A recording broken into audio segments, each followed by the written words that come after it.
Bien sûr, tout cela est subtil et pas très visuel. Le mieux, c'est d'essayer de comprendre avec un exemple. Camille va évoquer les événements positifs et négatifs de sa semaine sous le regard de Sonia et de Hercule, le cheval. Regardez comment Hercule réagit en fonction de ce qu'il ressent de Camille. Lundi matin, c'était un peu compliqué avec mon père. J'ai même pleuré de colère. Ça m'était jamais arrivé, là, ça m'est arrivé. D'accord. Et j'ai trouvé un moyen de me détendre. C'est marqué dans le petit carnet. Lors de l'évocation de la colère de Camille, Hercule rentre dans son espace. Et ce n'est pas un hasard, car on sait aujourd'hui que le cheval est un animal ultra sensible qui parvient à détecter nos plus infimes réactions. Comment ? En premier lieu, grâce à sa vue. Est capable de décoder les signaux émotionnels humains. Quand le cheval détecte une émotion négative, il la regarde plutôt avec l'œil gauche.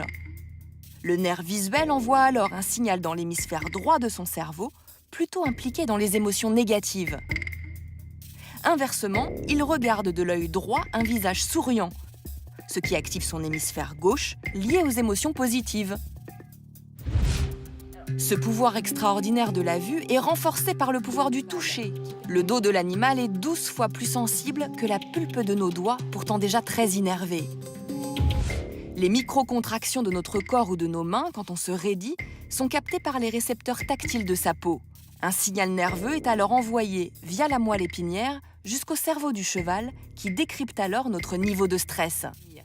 Le cheval m'aide à travailler sur certains points, aller voir des gens et peut-être plus facilement aller au contact. Camille arrive bientôt au terme de sa thérapie.